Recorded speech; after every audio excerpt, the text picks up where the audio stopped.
Welcome to our Coron vlog, day 1. So finally, Coron trip na kami. But before we get to the beach, kailangan muna naming makarating ng Clark Airport. So for those who are asking, ito yung P2P schedule from Trinoma going to Clark Airport. So our flight was at 7 a.m. Pero since ang lakas talaga ng ulan that night, we decided na mag-early na lang kami and catch the last P2P bus from Trinoma going to Clark Airport. Kasi ayaw na namin mag-risk na malate or maabutan ng traffic, lalo na at ang lakas ng ulan. So our fare was 350 pesos per person. So we left at exactly 11 p.m. and after roughly an hour and a half, nakarating na kami sa Clark at around 12:30 a.m. First time ko actually mag-depart from Clark Airport, so medyo excited din ako makita kung ano yung airport experience dito.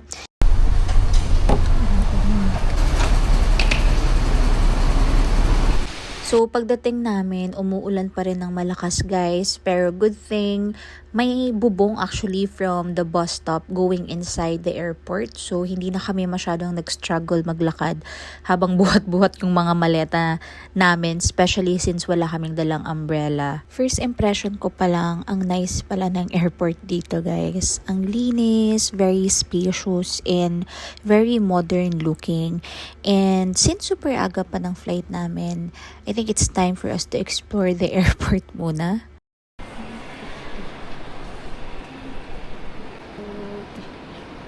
Check in muna tayo guys.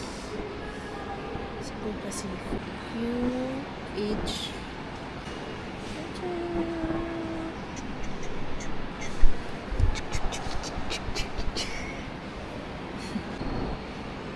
I fully understand. Go, click. Check in. Next. We're now printing. That one. Tapos i-ano mo na yung sa isang burger McDo po. Tapos Urge na po yung drinks. hindi, regular lang. Regular lang. For dine-in to go. For here. For here, Yes. tatawagin na lang po yung number. Thank you.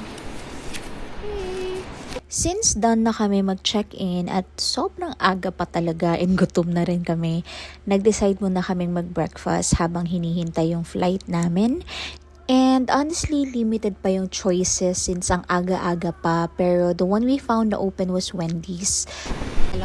Kumain muna kami sa Wendy's habang nag-aantay. 1:11 pa 7 AM lang pa. at 7 a.m. pa ang aming lipad. Tara, kain na. Tara. So after breakfast, dumating na rin yung mga kasama namin and we drop off our luggage. And before we knew it, inside the boarding gate na kami. Ayan, as you can see, na-amaze kami kasi merong vendo machine na puro mga sunblock. So since sobrang aga pa namin, may time pa kami to chill and wait for our boarding. And at this point, everything was smooth sailing. Bags checked, we're complete. And next stop natin ay Coron na.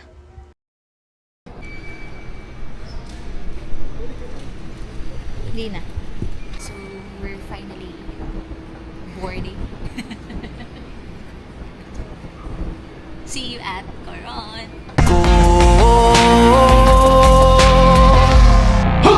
Kinsabay dilim ganahan ni sugal ning kinabuhi ngadto sa usa kabahan di nga imong ipili kung adlaw-adlaw ni aningon kanimo nga sa adlaw-adlaw ka tumaon o pilion.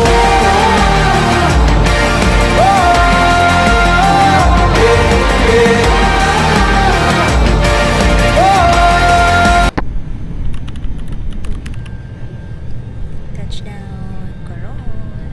Buswangka.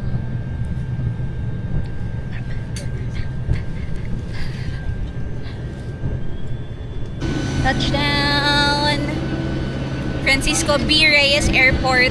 That's our plane. Kunti lang kami. Ayan. So, kukunin na lang natin yung ating luggage. And day 1 starts now.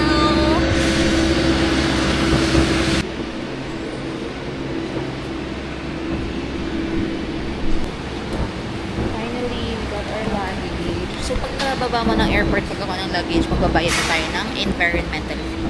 Ano environmental fee? 200 pesos. 200 pesos. So for this trip, we decided to book with Lily Travel and Tours para mas convenient and less hassle for us. Sila na yung nag-arrange ng airport pick-up, hotel accommodation, and our tour. So hindi na namin kailangang isa-isahin yung bookings. Especially for a group trip, super convenient nito kasi one less thing to worry about. All we have to do is to show up, enjoy the trip, and let them handle the rest. Ayan, so it's already 9:09 guys. As you can see, 9:09. Nakarating na tayo sa hotel natin.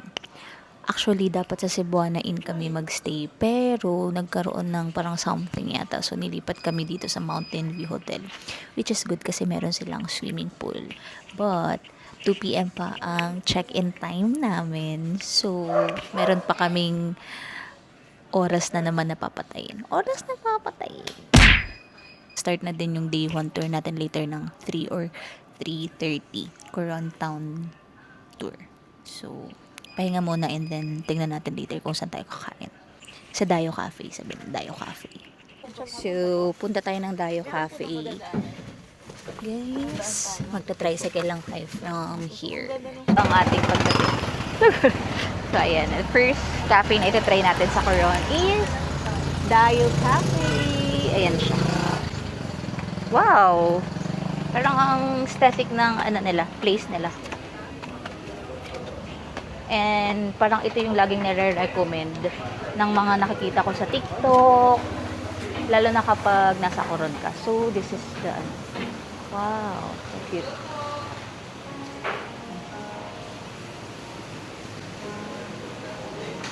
Tara! Ayan yung view nyo guys kapag kumakain. Ganda. Ras. What can you say about the place? Tanggalin mo na kasi dapat. Ito na, ready na ang ating. Ready na shells, ready na mag-boxing. Nakikita niyo to? Ay, nag-flex na. Ayan, so, dumating na ang ating mga drinks, guys. Sa akin I ordered mango shake. Kasi parang medyo mainit dito sa Coron. Mango shake. Kay Ross is, ano yan? White mocha. And, ano yan dito? Coconut banana. Coconut banana. Gano'n naman. And si Shells, water lang si Shells. Naka-water therapy kasi Water therapy. Correct. Water therapy. Ay, paano kami? Balik ko po. Sorry. Edit na lang namin. Money daw. Ay, parang ang sarap ng ano nila. Green. Parang, sarap pa, sarap. Parang siyang ice cream na shake. Wait lang, bibi ko. Sarap. Patikim din ako nito. Sarap. Tikman ko din. So, Ano na to? Coconut, ano? Coconut banana. Sarap na din.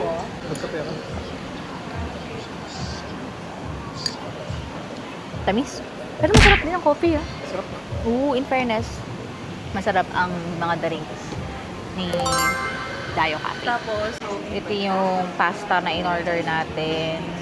And then sila is nag-heavy meal sila. Tsari. more on protein. Para sa Wow! kilikili ko edit mo.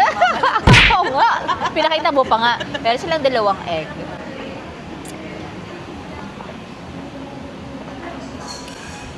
Tikman na natin. Lord. Ano yun? Pasta.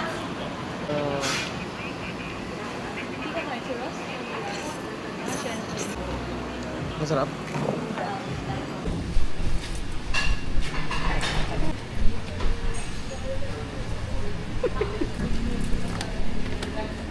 Tapos na kapag maulan.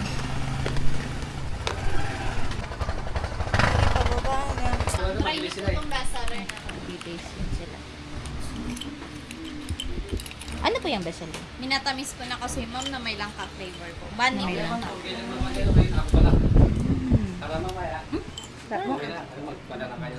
So, ipupunta ko dito guys. Masarap yung pinaka bestseller nila na ano yung bestseller na pinatikim kanina? Yung with langka. Bandi with langka. Yung ating binili.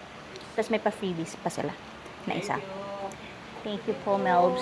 Thank you po, Melbs. Melbs Cash Factor. So, we went back to our hotel and thankfully around 1 p.m., pinayagan kami for an early check-in without additional cost. Which was perfect kasi medyo pagod na rin kami from the early flight. So, of course, before we settled in, let me give you guys a quick room tour. Nothing too fancy, but honestly, after traveling since madaling araw, all we wanted was a nice and comfy place to rest before our next adventure. Perfect. Ayan.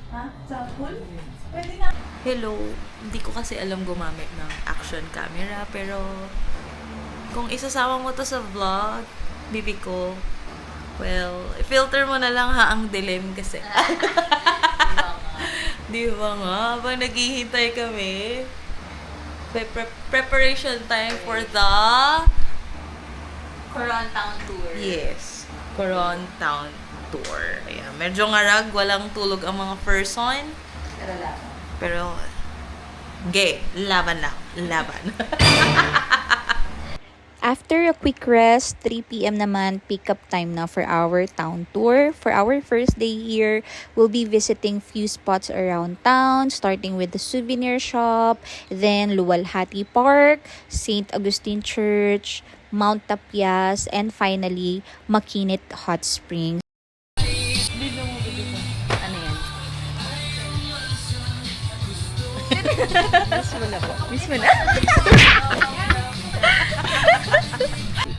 So, basically, medyo packed yung afternoon namin. Pero, perfect din siya for day 1 kasi we get to explore different parts of Busuanga without having to plan everything ourselves. Magkano yung rest bag na? 4 So, dapat mag-Luwalhati Park muna tayo. Pero, biglang bumuhos yung ulan, guys. So, diretso na tayo ng St. Augustine Church. Ayun yung Mount Tapias. Nakakita mo yung quarter. Panalangin mo kami, tayong maniwala. Panalangin mo kami, mapagpagaling sa mga may sakit. Alright, nandito na tayo sa Mount Tapias at ilang steps daw? 721? 100 steps. Meron pa sa taas yan. Okay. Pahinga muna. Every 100 steps, kailan nagpapahinga tayo, guys?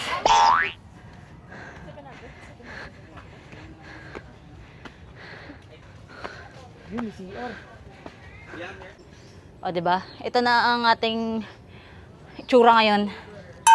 So, nakita namin yung pang 300 na steps. Ayan. Yes!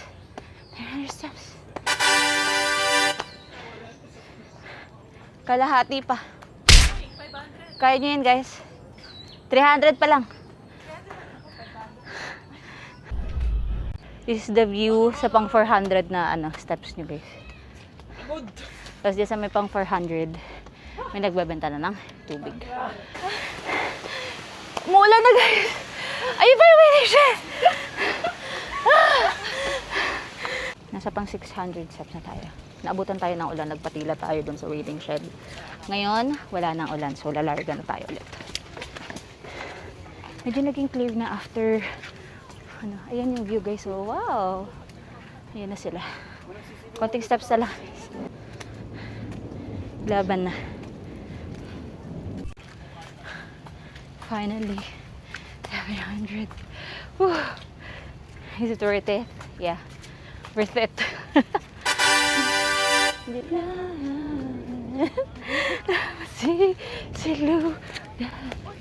720? Yes! Finally! Dun, dun, dun, dun, dun, dun, dun. After surviving the 721 steps paakyat ng Mount Tapias, I can definitely say worth it. Medyo hingal, medyo basa dahil inabutan kami ng ulan. Pero pagdating namin sa taas and seeing this view, okay, gets ko na kung bakit kailangan nung pagdaanan yung 721 steps. Sobrang ganda ng view from up here. Parang nawala muna yung pagod namin habang tinitignan yung buong Coron.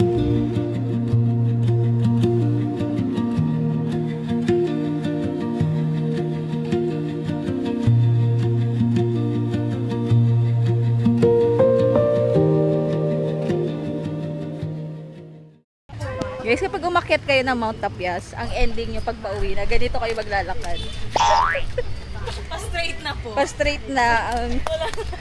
Ayan o. Wapa kesos. Wala na po. And for our last stop for the day, Makinit Hot Spring naman tayo. From Mount Tapias, around 30 minutes din yung biyahe. So by this time, medyo pagod na talaga kami after everything we did that day. But honestly, this ended up being the highlight of my day 1. After the long walk, the 721 steps, the rain, and basically being on the go since madaling araw, sobrang sarap lang finally makapag-slow down and just relax. Yung feeling na nagbababad ka sa warm water while surrounded by nature, tapos wala kang kailangang isipin or habulin. Sobrang calming.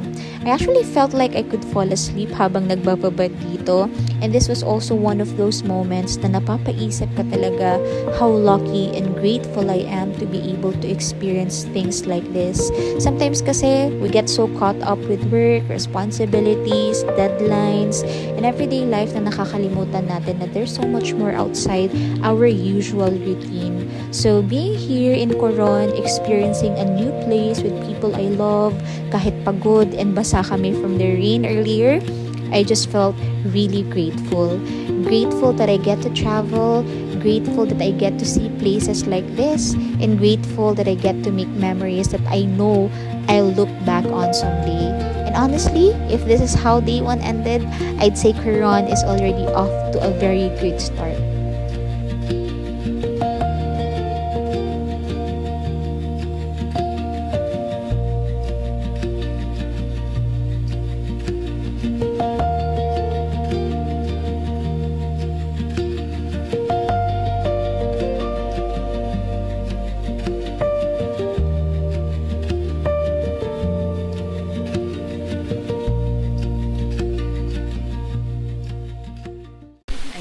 After talagang mag-hot spring, pawis na pawis ka.